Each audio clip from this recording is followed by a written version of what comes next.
ทีนี้มาดูเงื่อนเวลาที่จะเบิกความนะซึ่งเขาเบิกความไม่ใช่เขาเบิกความที่เขาให้เวลาต่อสื่อก็คือ9 โมงนะประมาณ9 โมงก็บอกว่าประมาณ9 โมงนะถ้าดูเงื่อนเวลาตัวนี้นะดูเงื่อนเวลาตัวนี้นี่9 โมงคนที่บอกว่าจำเลยอยู่ที่ไหนนี่มันมี2 คนนะหนึ่งคือผู้เสียหายบอกว่าเบิกความไปแล้วนะบอกว่าเขาเนี่ยอยู่กับจำเลยแต่8 โมงกว่าถึง9 โมงกว่าส่วนจะ9 โมงเท่าไหร่มันก็มากกว่า9 โมงธรรมดานะ9 โมงกว่าแสดงว่าตอนนั้นนี่จำเลยอยู่ที่สวนยางวัด GPS อีกคนหนึ่งที่ได้ขึ้นเบิกความก็คือตาตามอกนะผมไม่กลัวนะใครจะฟ้องตามอกเนี่ยก็เบิกความในทำนองเดียวกันแม้จะเคยอะไรเคยคุยกันไม่ใช่ผมคุยเขาโดยตรงนะก็คือเขาคุยกันนั่นแหละในหลายครั้งที่เขาบอกเขาก็คุยออกทีวีนะว่า9 โมงนิดนะเขาบอก9 โมงนิดแน่นอน9 โมงนิดก็คือช่วงเวลาที่เขาอยู่กับตัวจำเลยเนี่ยมันมากกว่า9 โมงมันมากกว่า9 โมงเพราะคนนี้นี่น้องหูบอกว่า9 โมงประมาณ9 โมงดิฉันก็ไม่กลัวใครฟ้องเหมือนกันแหละค่ะออกชื่อไปเลยว่าทนายอุทัยปลาทองคะ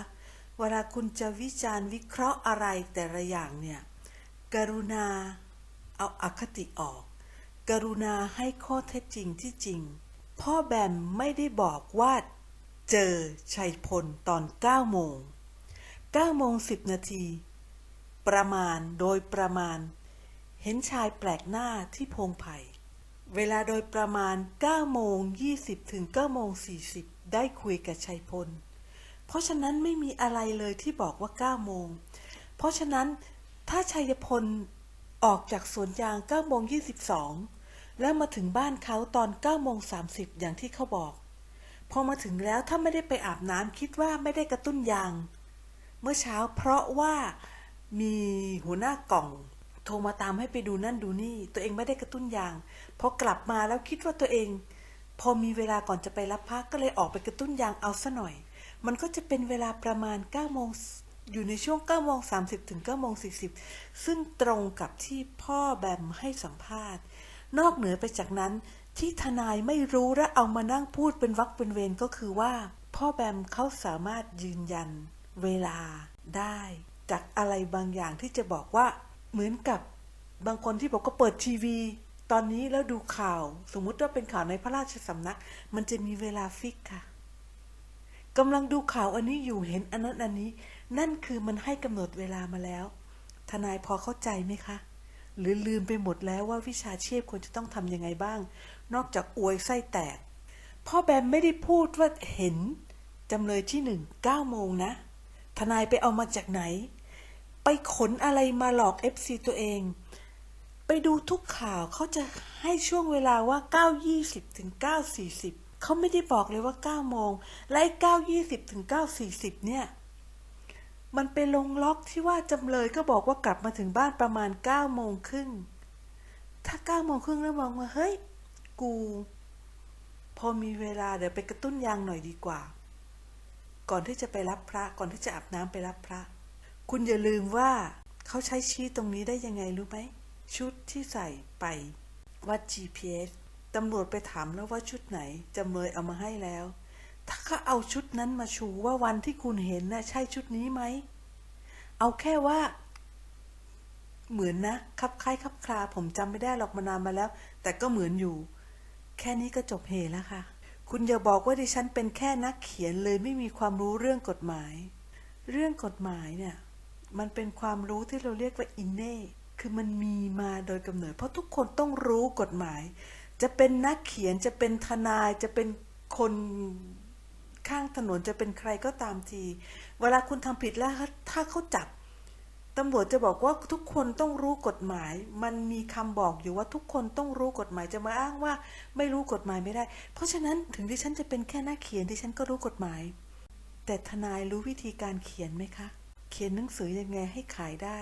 โดยไม่โกหกหลอกลวงประชาชนทนายรู้ไหมและดิฉันคงต้องฝากบอกไปกับทุกๆคนที่จะเอาคลิปหรือเอาสิ่งที่ดิฉันพูดไปคริติเก้ไปวิพากษ์วิจารณ์หรือไปวิเคราะห์ต่อเวลาเราจะเอาอะไรไปวิเคราะห์ต่อควรจะเอาต้นฉบับค่ะไม่ใช่ไปฟังจากคนอื่นพูดไปดูจากคลิปช่องคนอื่นว่าไป ป้าบูหลันพูดอย่างนั้นป้ายานพูดอย่างนี้เข้ามาดูที่ดิฉันแล้วเอาไปวิเคราะห์ได้ค่ะแต่อย่าไปฟังคนอื่นพูดถึงดิฉันแล้วก็เอาไปวิเคราะห์ว่าดิฉันพูดอย่างนั้นอย่างนี้การทำงานในเชิงวิชาการที่ดีเราจะต้องใช้ต้นฉบับไม่ใช่ไปฟังจากคนอื่นพูดไม่อย่างนั้นมันจะกลายเป็นเรื่องพูดต่อๆไปปากต่อปากแล้วนี่คือเหตุผลที่ทำไมทุกคลิปของดิฉันที่มีการวิพากษ์วิจารณ์คำพูดของคนอื่นดิฉันถึงเอาต้นฉบับที่เขาพูดมาให้ฟังว่าเขาพูดอย่างนั้นจริงๆเพื่อเป็นการยืนยันว่าดิฉันวิเคราะห์จากคำพูดของเขาไม่ได้ยกเมฆมาดิฉันเขียนงานอิงประวัติศาสตร์มาหลายเรื่องหลายฉบับแต่ละเรื่องดิฉันศึกษาจากต้นฉบับเท่าที่จะหาได้เอาเป็นของจริงอันไหนที่ไม่ใช่ต้นฉบับโดยแท้ดิฉันจะต้องมาร์กเอาไว้ว่าอันนี้เป็นเรื่องที่เขียนต่อมาจากตรงนี้ไม่ใช่ต้นฉบับของแท้ไม่ใช่จารึกไม่ใช่ปูมฉบับต้นฉบับดิฉันเลยติดนิสัยจากการทำงานในงานเขียนอิงประวัติศาสตร์มาทำยูทูบเบอร์ทุกครั้งดิฉันจะอ้างอิงจากคำพูดจริงว่าเขาได้พูดอย่างนั้นจริงๆไม่ใช่ไปบอกว่าช่องนั้นบอกว่าทนายอุทัยพูดอย่างนี้ไม่ใช่การทำงานของดิฉันค่ะถึงคุณจะไม่อยากฟังทนายอุทัยอย่างไรก็ตามทีดิฉันจะต้องเอามาไว้เพื่อให้คุณได้รับฟังว่าในสิ่งที่ดิฉันคริติเก้ในสิ่งที่ดิฉันวิเคราะห์หรือวิพากษ์วิจารณ์นั้นมาจากคำพูดของท่านทนายจริงๆไม่ได้ไปฟังจากใครมาดิฉันฟังจากปากท่านทนายแล้ววิเคราะห์จากสิ่งนั้นจริงๆนี่คือการทำงานของนักวิชาการที่แท้จริงไม่ใช่พวกหิวแสงถ้าประมาณ9 โมงนี่เขาก็ต้องเลื่อมกันนะเลื่อมกันระหว่างระยะเวลานะเอาสมมติว่าประมาณ9 โมงเป็น9 โมง 10ล่ะ9 โมง 10มันก็ยังไม่เท่า9 โมง 22ใช่ไหมให้อยู่ตรงนั้น9 โมง 22หรือ9 โมงกว่ามากๆเลยให้มันตรงกับเวลาที่ฟ้องเป๊ะๆเลยเนี่ยโอ้โห เป็นอะไร9 โมงเอาสัก35ดีไหมหรือ40 50ไปเลยนะ50ไปเลยเพราะว่าเกินนั้นประมาณ5 นาทีหรืออะไรดิก็ถามหน่อยว่าเอาน้องจากนั่นมาไว้ในซุ้มน่ะ9 โมงใช้เวลากี่นาที7 นาทีเหมือนว่าเหรอก็รู้ไปนะใครจะใจกล้าขนาดนั้นนะ ดูเหมือนทนายอุทัยจะไม่เคยศึกษาเรื่องนี้อย่างแท้จริงป้าถอนกับลุงม็อกไม่เคยให้เวลาที่ชัยพลและสมพรลงจากออกจากสวนยางตีนเขาไม่เคยมีสัมภาษณ์ไหนไม่เคยมีคลิปไหนที่พูดว่าชัยพลกับสมพรออกจากเขาตอนกี่โมงป้าถอนกับลุงม็อกให้เวลาที่ว่า9 โมงกว่าๆนั่นคือเวลาที่เขาเจอกันค่ะเจอกันครั้งแรกคุยกันชวนกันไปรับพระแล้วหลังจากนั้นก็มีการไปช่วยกันหยอดน้ำกรดจากหยอดน้ำกรดสมพรก็บอกผัวว่าถึงเวลาจะต้องไปแล้วนะเนี่ยมันเวลานี้แล้วนะ9 โมง 22เนี่ยนะต้องไปแล้วเพราะว่านัดพระไว้แต่ทนายกำลังทำให้คนสับสนว่าป้าถอนกับลุงม็อกบอกว่าชัยพลลงจากเขา9 โมงกว่านิดหน่อยทั้งที่ความจริงชัยพลให้การว่าลงจากเขา9 โมง 22พร้อมกับเมียนี่คือปัญหาของการที่แม่งกูจะอวยอย่างเดียวกูจะวิเคราะห์ให้เข้าข้างพ่อพระเอกของกูจะวิเคราะห์ให้พ่อพระเอกของกูรอดคนอื่นมันจะต้องผิดคนอื่นมันจะต้องให้การขัดคนอื่นมันจะต้องมีปัญหาป้าถอนกับลุงม็อกไม่เคยให้การเวลาที่ลงจากสวนยางบนเขาของชัยพลสมพร